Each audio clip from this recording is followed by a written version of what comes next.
Bandung, kota yang dikenal dengan udara sejuknya dan suasana yang penuh kekeluargaan. Di sebuah perumahan sederhana di pinggir kota, ada sebuah rumah berwarna krem dengan halaman kecil yang tertata rapi. Rumah itu milik Raisa dan Arif, pasangan suami istri yang telah menikah selama 8 tahun. Raisa adalah wanita berusia 32 tahun yang dikenal karena keramahannya. Ia memiliki wajah teduh dengan senyum yang selalu menghangatkan hati orang-orang di sekitarnya. Setiap pagi, ia bangun lebih awal untuk menyiapkan sarapan bagi keluarga kecilnya sebelum mengajar ngaji di masjid setempat. Ia juga sering membantu tetangga yang sedang mengalami kesulitan, baik itu memberikan nasihat tentang agama maupun membantu mereka dalam urusan rumah tangga. Bagi Raisa, hidupnya adalah ibadah, dan ia selalu berusaha menjalani hari-harinya dengan penuh syukur. Namun, ada satu impian besar yang belum terwujud dalam hidupnya.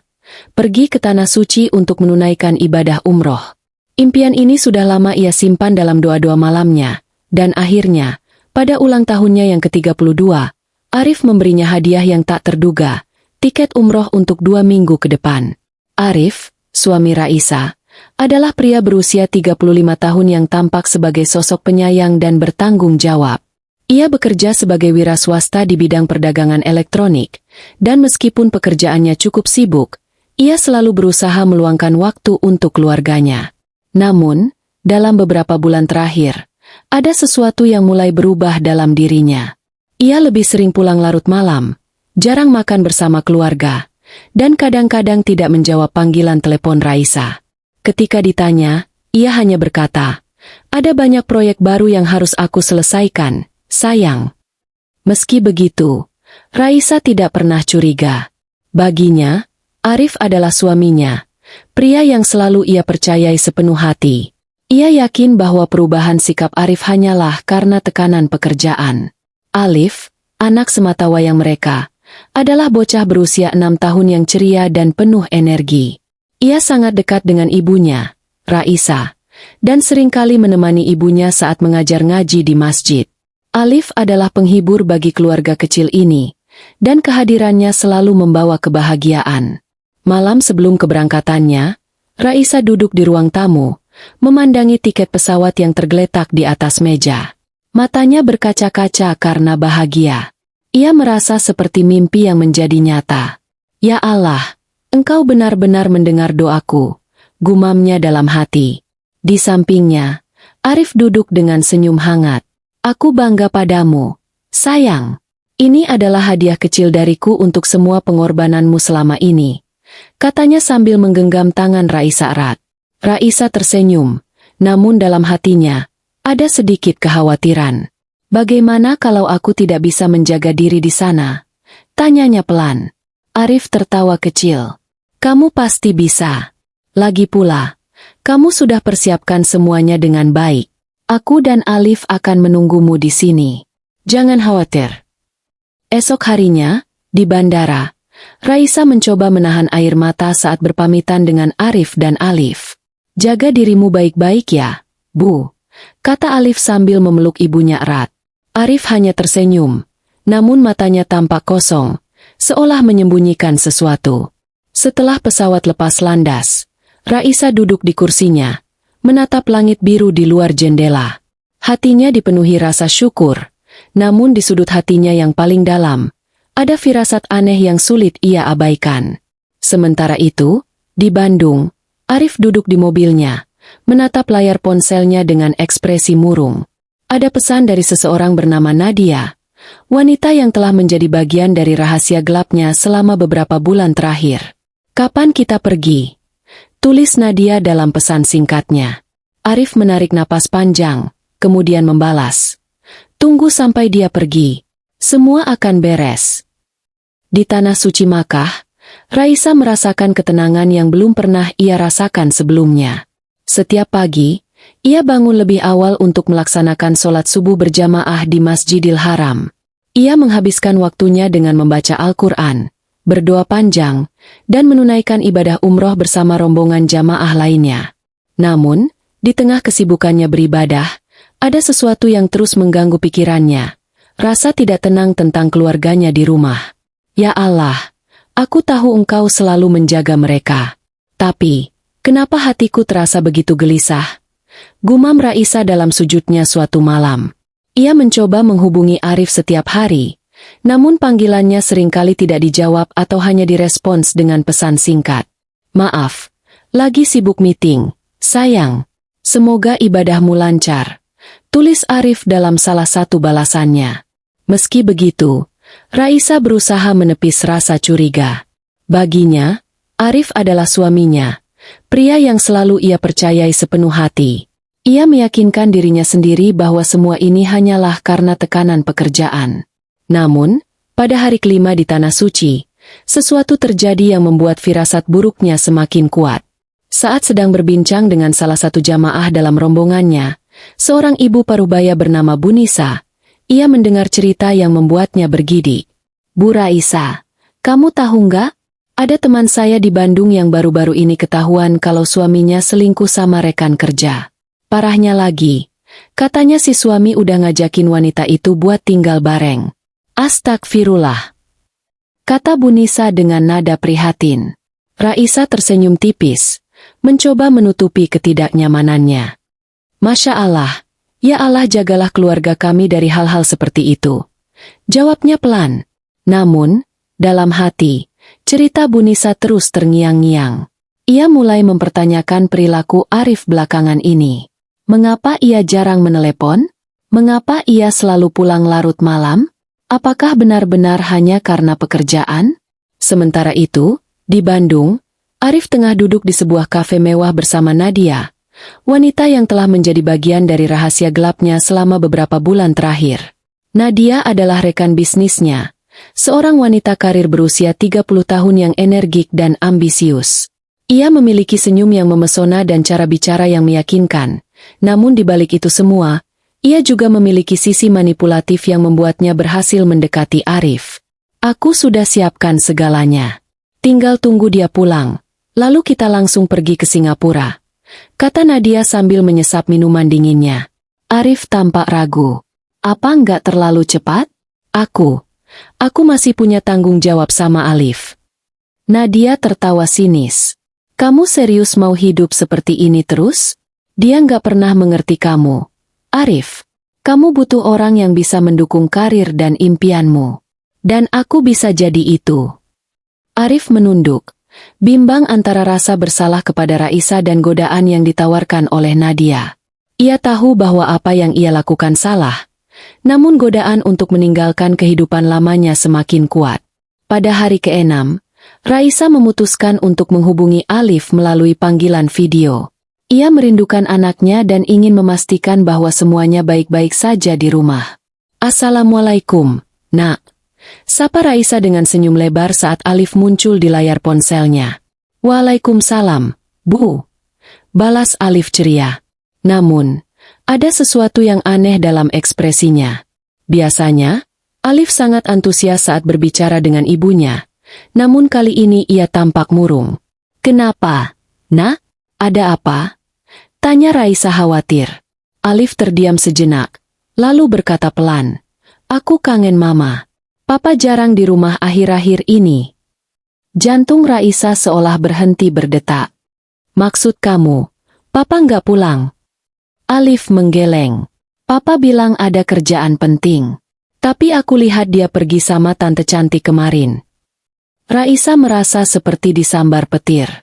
Tante cantik? Siapa? Alif mengangkat bahunya. Nggak tahu, tapi mereka kelihatan akrab banget. Setelah menutup panggilan, Raisa duduk terpaku di kamarnya. Air mata mulai mengalir di pipinya. Ia tidak bisa mempercayai apa yang baru saja ia dengar. Betapa bodohnya ia selama ini, berusaha menutup mata dari tanda-tanda yang sudah begitu jelas. Ya Allah, apakah ini ujian MU untukku? Gumamnya dalam tangis. Sementara itu, di Bandung, Arif dan Nadia sedang mempersiapkan dokumen-dokumen untuk perjalanan mereka ke Singapura. Mereka berencana untuk menikah diam-diam di sana, jauh dari pandangan keluarga dan teman-teman.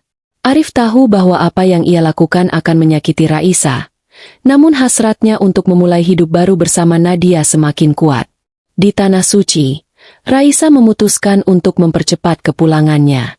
Ia harus menemukan jawaban atas semua kebohongan ini. Raisa memutuskan untuk mempercepat kepulangannya ke Indonesia.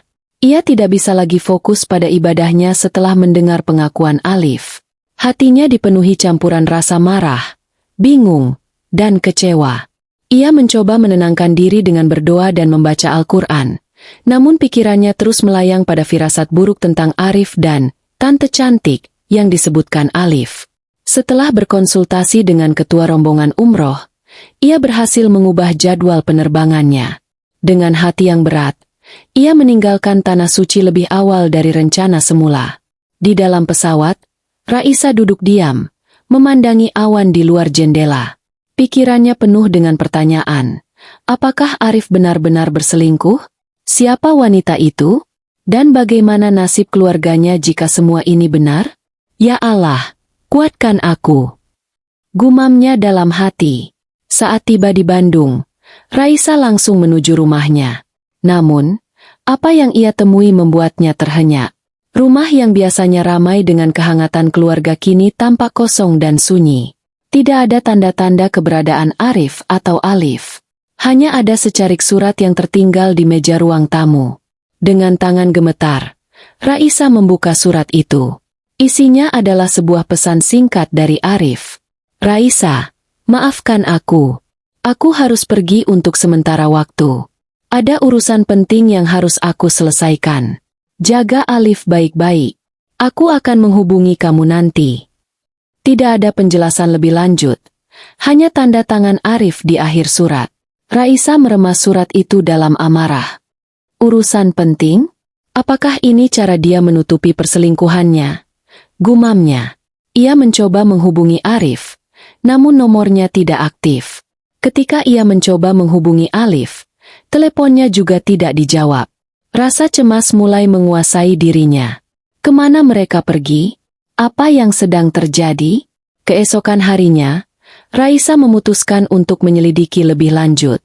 Ia pergi ke kantor Arif dengan dalih ingin menyerahkan dokumen-dokumen penting yang tertinggal.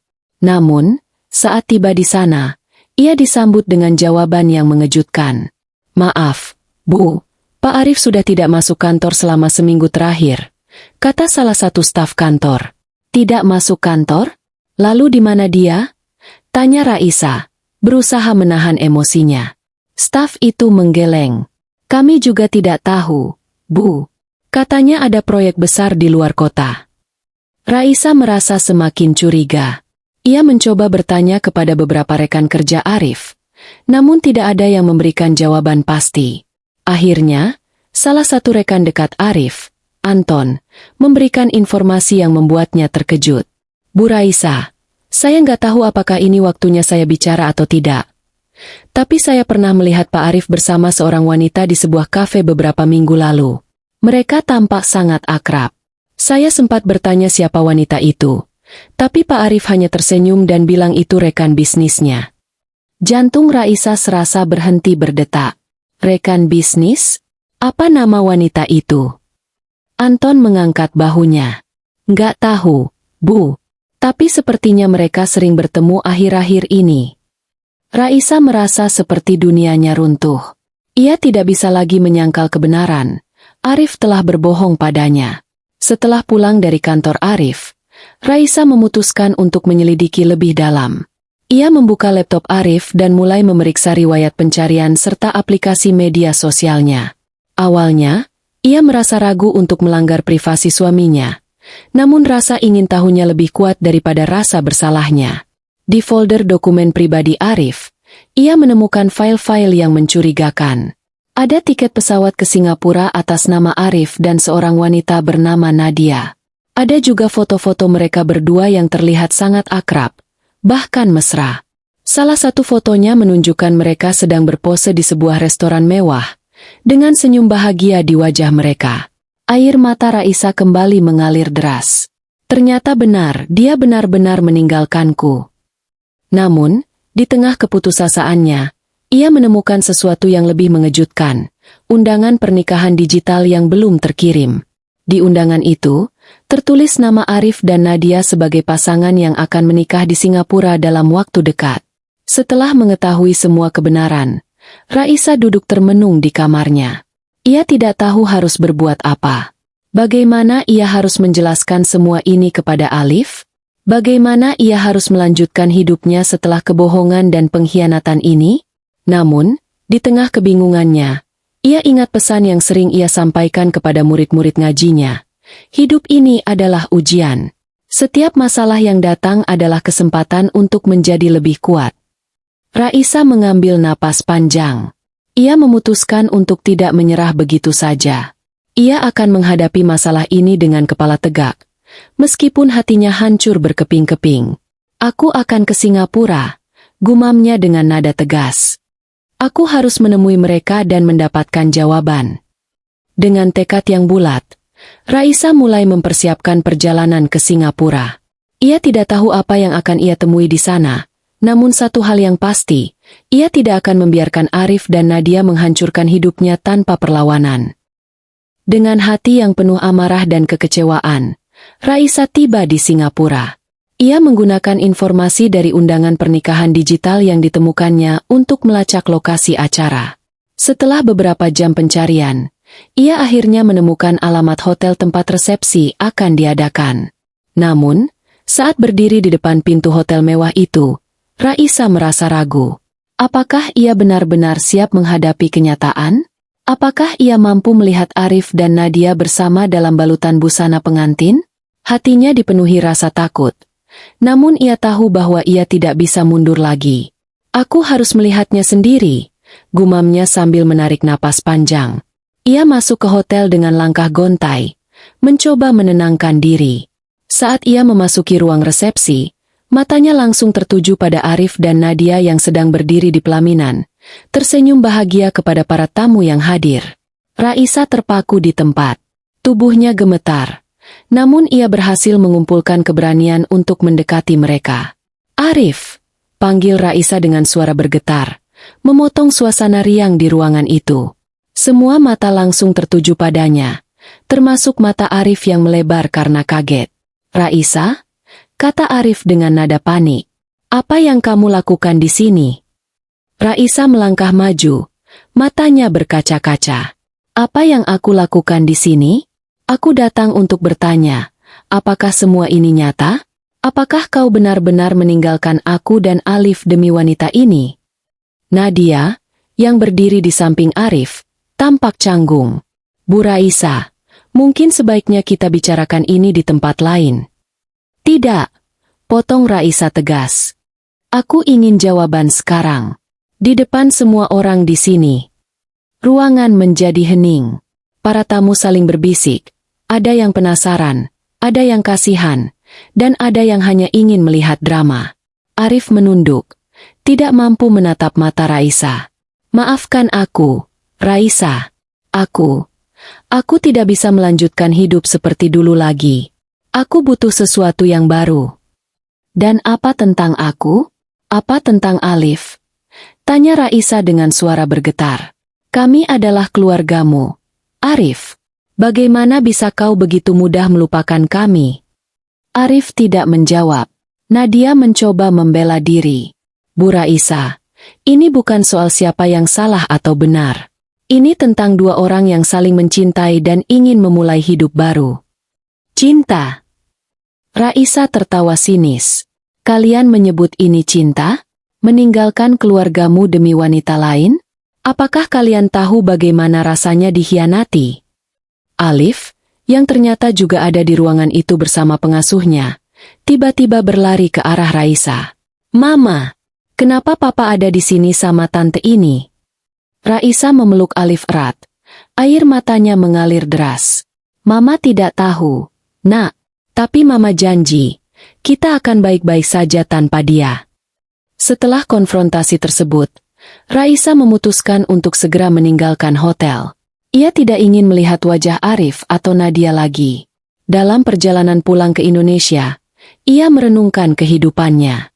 Meskipun hatinya hancur, ia tahu bahwa ia harus bangkit demi Alif. Sesampainya di rumah, Raisa mulai merencanakan langkah-langkah untuk memulai hidup baru. Ia memutuskan untuk mengajukan cerai kepada Arif. Aku tidak bisa mempertahankan pernikahan yang sudah tidak ada cinta dan komitmen, katanya dalam hati. Ia juga mulai mencari pekerjaan tambahan untuk menopang kebutuhan keluarga. Berkat jaringan yang ia bangun selama mengajar ngaji, ia mendapatkan beberapa tawaran mengajar privat dan menjadi pembicara di seminar-seminar keagamaan. Sementara itu, Arif mulai menyadari kesalahannya. Setelah insiden di Singapura, ia merasa kosong dan tidak bahagia meskipun sudah bersama Nadia. Nadia sendiri mulai menunjukkan sisi egoisnya, seringkali memprioritaskan karir daripada hubungan mereka. Suatu malam, Arif duduk sendirian di apartemen barunya, memandangi foto keluarganya dulu. Ia merindukan senyum Raisa dan tawa Alif. Namun, ia tahu bahwa ia telah membuat keputusan yang tidak bisa diperbaiki. Apakah aku benar-benar melakukan ini pada mereka? Gumamnya penuh penyesalan. Setelah insiden di Singapura, Raisa memutuskan untuk tidak lagi menoleh ke belakang. Ia fokus pada masa depannya bersama Alif. Meskipun hatinya masih terluka, ia mencoba menguatkan diri sebagai ibu tunggal yang mandiri dan tangguh. Ia mulai bekerja lebih keras untuk menopang kebutuhan keluarga. Selain mengajar ngaji, ia juga membuka usaha kecil-kecilan menjual makanan tradisional di lingkungan sekitar. Usahanya berkembang pesat berkat dukungan dari tetangga dan jamaah masjid yang selalu menghargai kerja kerasnya. "Mama, aku bangga sama kamu," kata Alif suatu hari sambil memeluk Raisa. "Kamu hebat banget." Raisa tersenyum, meskipun matanya berkaca-kaca. "Mama hanya ingin memberikan yang terbaik untukmu. Nak, kita bisa melewati ini bersama-sama." Selain itu, Raisa juga mulai aktif dalam komunitas ibu-ibu pengajian di masjid. Ia sering berbagi pengalaman tentang ketabahan dan kesabaran dalam menghadapi ujian hidup. Ceritanya menginspirasi banyak orang, dan ia menjadi sosok panutan bagi para wanita di sekitarnya. Namun, meskipun ia tampak tegar di luar, ada bagian dalam dirinya yang masih merasa kosong. Ia tahu bahwa butuh waktu untuk benar-benar sembuh dari luka yang ditinggalkan oleh Arif. Di sisi lain, Arif dan Nadia mulai mengalami retak dalam hubungan mereka. Setelah beberapa bulan menikah, Nadia mulai menunjukkan sisi egoisnya yang membuat Arif merasa tertekan. Nadia seringkali menuntut perhatian penuh dari Arif, sementara ia sendiri jarang meluangkan waktu untuk mendengarkan masalah Arif. "Kenapa kamu selalu membicarakan Raisa dan Alif?" tanya Nadia suatu malam dengan nada dingin. "Aku pikir kita sudah sepakat untuk meninggalkan semua itu di masa lalu."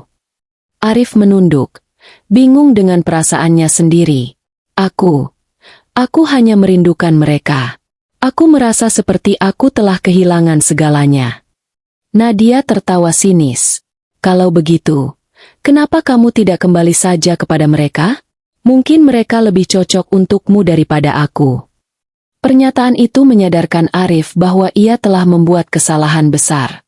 Nadia bukanlah orang yang tepat untuknya. Ia menyadari bahwa cintanya pada Raisa dan Alif jauh lebih dalam daripada apapun yang bisa ditawarkan Nadia. Namun, ia tahu bahwa ia tidak bisa begitu saja kembali ke kehidupan lamanya.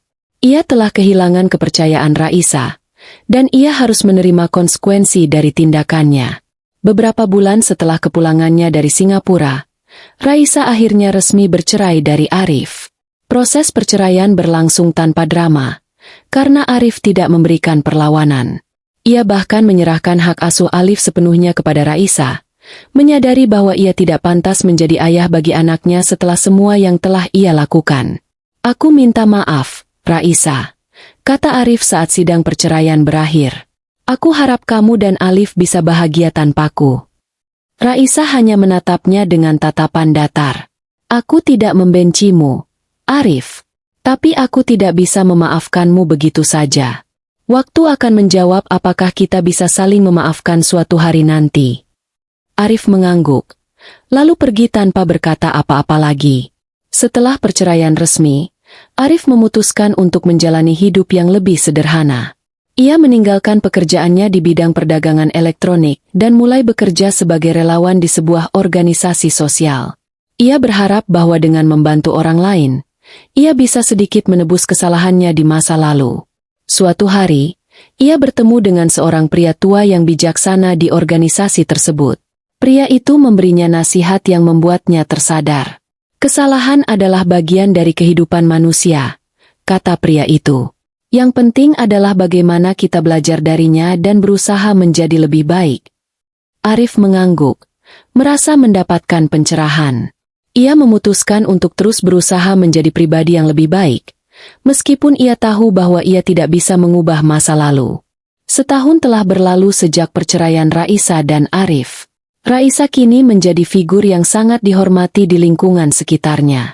Usaha makanan tradisionalnya berkembang pesat. Bahkan ia mulai membuka cabang kecil di beberapa tempat.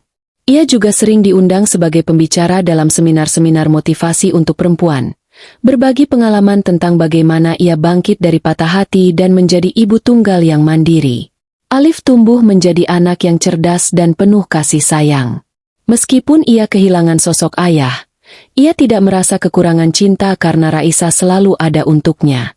Setiap malam, mereka akan duduk bersama di ruang tamu, membaca buku atau bermain teka-teki sambil tertawa riang.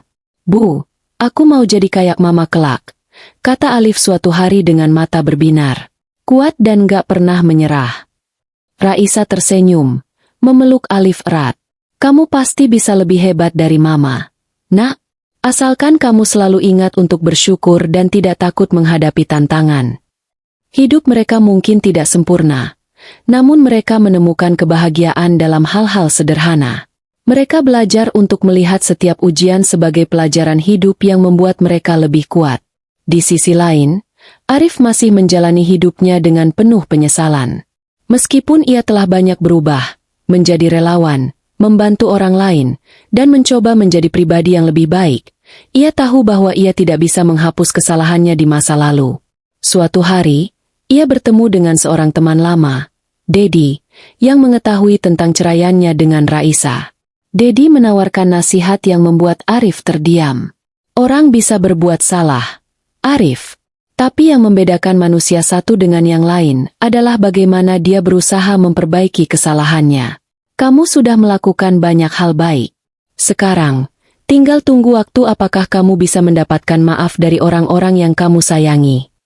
Arif mengangguk, menyadari bahwa penyesalan tidak akan membawa perubahan jika ia hanya berdiam diri. Ia memutuskan untuk mencoba menghubungi Raisa sekali lagi, meskipun ia tahu kemungkinan besar ia akan ditolak. Beberapa minggu kemudian, Arif datang ke rumah Raisa tanpa memberitahu sebelumnya. Ia membawa Alif sebuah mainan robot kecil sebagai hadiah, berharap bahwa ia masih bisa menjadi bagian dari kehidupan anaknya. Raisa membuka pintu dengan ekspresi dingin saat melihat Arif berdiri di depannya. "Ada apa?" tanyanya singkat. Aku hanya ingin bertemu Alif," kata Arif dengan suara ragu. "Dan aku juga ingin minta maaf sekali lagi." Raisa menghela napas panjang. "Arif, aku sudah bilang sebelumnya, aku tidak membencimu. Tapi aku juga belum siap memaafkanmu. Dan soal Alif, biar dia yang memutuskan apakah dia ingin bertemu denganmu atau tidak." Arif mengangguk, menyadari bahwa ia harus menerima keputusan Raisa. Ia menyerahkan mainan itu kepada Raisa, lalu berbalik pergi tanpa berkata apa-apa lagi. Saat Arif pergi, Alif keluar dari kamarnya dan melihat mainan itu di tangan ibunya. "Itu dari Papa?" tanyanya polos. Raisa mengangguk. "Ya, Nak. Kamu mau bertemu dengannya?" Alif terdiam sejenak, lalu menggeleng. "Aku rindu Papa, tapi aku nggak mau dia datang kalau cuma bikin Mama sedih." Raisa memeluk Alif erat. Air matanya mengalir pelan. "Mama bangga sama kamu, Nak." Cerita ini berakhir dengan Raisa dan Alif yang semakin kuat sebagai keluarga kecil mereka. Meskipun Arif tidak pernah sepenuhnya diterima kembali dalam kehidupan mereka, ia terus berusaha menjadi pribadi yang lebih baik. Ia menyadari bahwa cinta dan kepercayaan adalah dua hal yang tidak bisa dipaksakan, dan bahwa penyesalan hanyalah langkah awal menuju penebusan. Pesan moral dari cerita ini adalah bahwa kehidupan selalu penuh dengan ujian, tetapi bagaimana kita menghadapi ujian tersebutlah yang menentukan siapa kita. Raisa mengajarkan kita tentang ketabahan, keberanian, dan pentingnya fokus pada hal-hal positif dalam hidup. Sementara itu, Arif mengingatkan kita bahwa kesalahan adalah bagian dari kehidupan, Namun yang lebih penting adalah bagaimana kita belajar darinya dan berusaha menjadi lebih baik.